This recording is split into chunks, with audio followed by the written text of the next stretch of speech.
Jojo is back on the channel, guys. It actually is a Jojo day. Can you imagine? It's been a long time since I cosplayed Jolene. She hasn't been on my Instagram. She hasn't been on anything. And today, after like a year, is the first day I cosplayed her, my favorite character ever. And I'm feeling a little... So how relevant, we're gonna do another cosplay insecurities video. New year, new insecurities.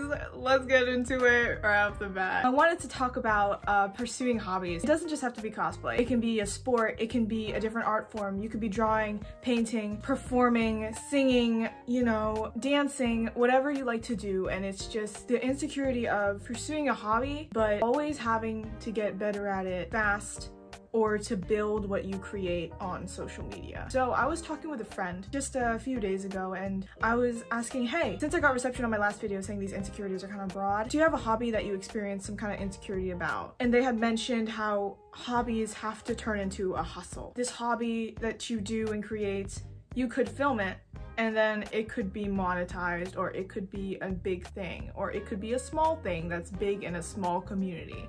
Just the push that hobby needs to be a hustle to get you forward in life. And I love ambition, trust me. Ambition is my best friend. Ask me about cosplay like 2 years back. My goals with cosplay, girl was cosplaying every day. She was going off. I really enjoyed making really big goals and telling myself, I'm gonna build this, I'm gonna build my brand, I am going to film and I'm gonna do this because I have the resources. And I'm so happy with this hobby and I'm so grateful. I'm in my honeymoon phase with cosplay, mind you. Check the first video, Cosplay Insecurities, for that kind of explanation of that. But I was like, I love this and I'm gonna hustle it, and we're gonna grow and meet new people and go to cons, and it's gonna be so fun and so social. And then down the line, my account will grow and it'll only grow further from there. And oh my god, growth and potential monetization in the future. I'm gonna pursue cosplay professionally and turn my hobby into a hustle because I care about it. And what's important to me is that I work and I spend the most amount of my time doing work that matters to me.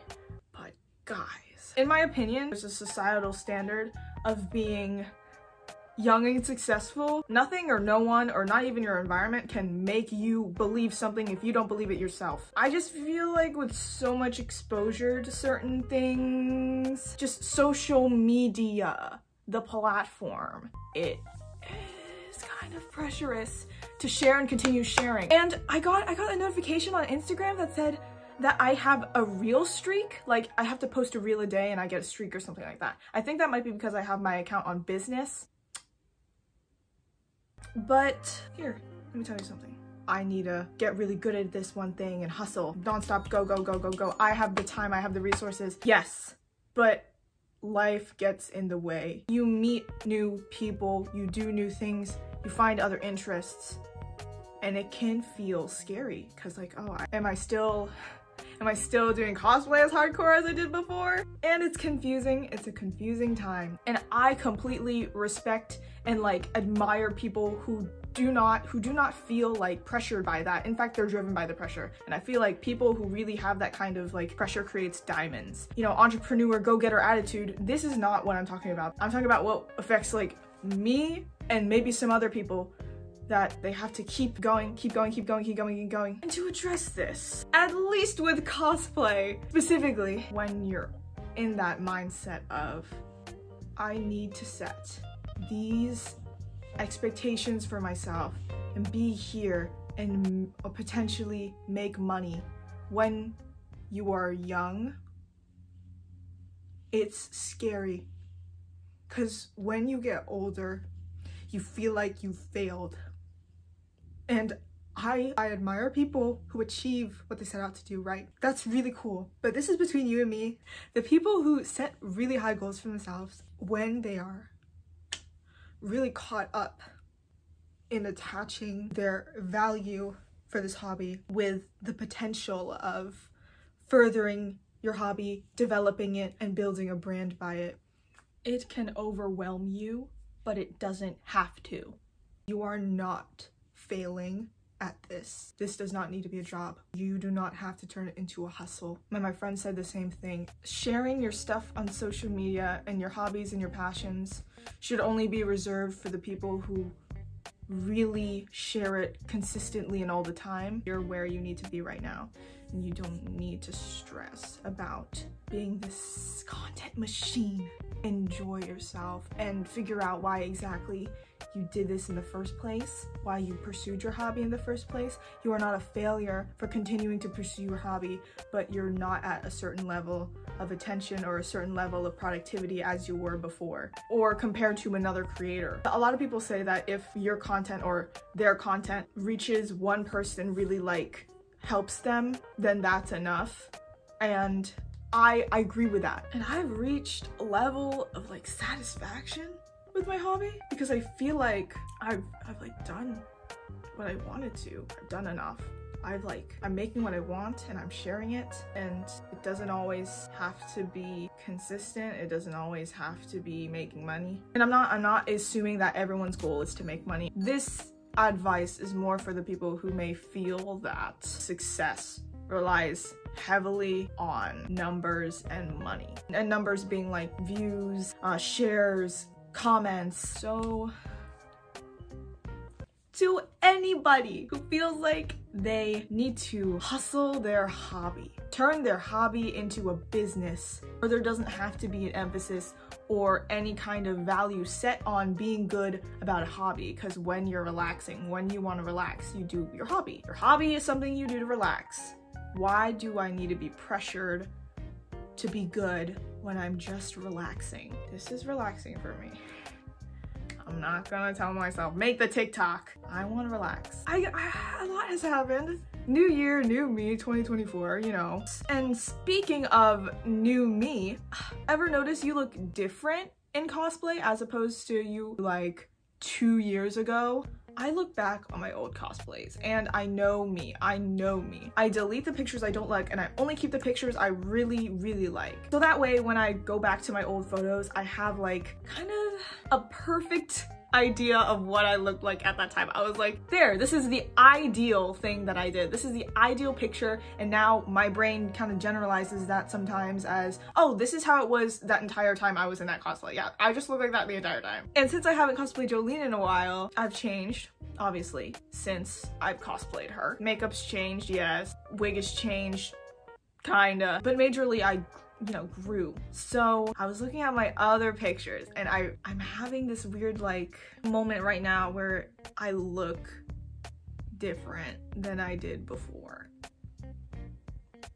I don't know how to explain it. I'm scrolling through, I'm trying to take more pictures further away from me, right? So we get my arms in there, we get my torso in there. Sometimes I take sitting down pictures and I'm able to get my legs, and the overly critical side comes out. We are all our worst critics and we are overly critical. And in terms of physical appearance, I don't think I recognize how, yes, you change over time. I'm telling myself this, but also in general, guys, you grow. You are not gonna have the same physical appearance as you did 2 years ago. Even though I think my face is generally the same. My arms, my waist, my legs, they change.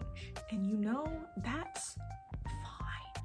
And that's normal. And that's nothing to be ashamed of. I was looking through and I noticed just regular stuff. You know how skin looks in real life? Just proof that I've grown. And I knew that. But because I had that ideal image of what I looked like before, I was like, huh, I really changed.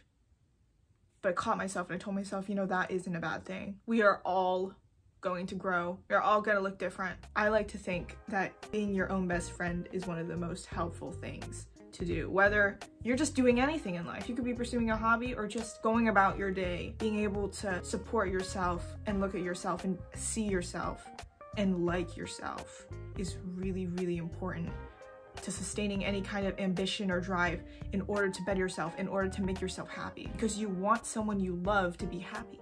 So after taking pictures in Jolene, I was like, wow, skin changed. Bumpy, dry skin. I don't have the flattest stomach. When I sit down, my stomach folds, and that is normal. And everyone says it's normal, but logic and that isn't gonna stop feelings from being felt. It's how you deal with them and how you process them is the main thing and is what's most important. Remember next time, maybe when you're feeling like comparing yourself to yourself 2 years ago and saying, I don't look exactly like that anymore. Listen, you are growing, you are getting older, and that is a good thing. It's great that a lot of people are getting older with this hobby, or any hobby is a gift.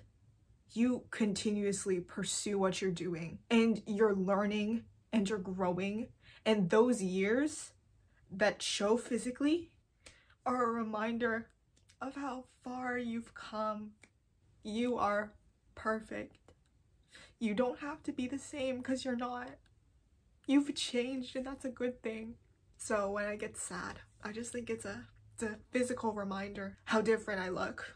Or just like, maybe some people don't think I look different.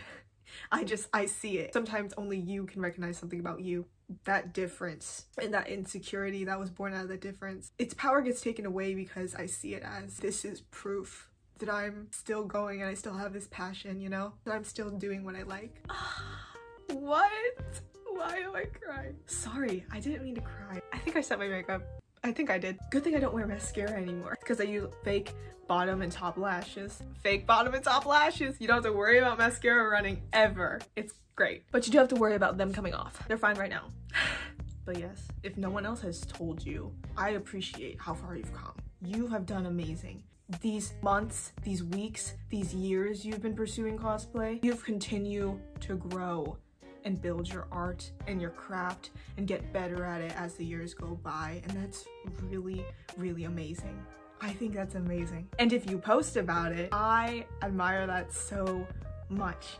Bringing what you have and sharing it with the world in your way that makes you relax, that makes you feel good. That is incredible.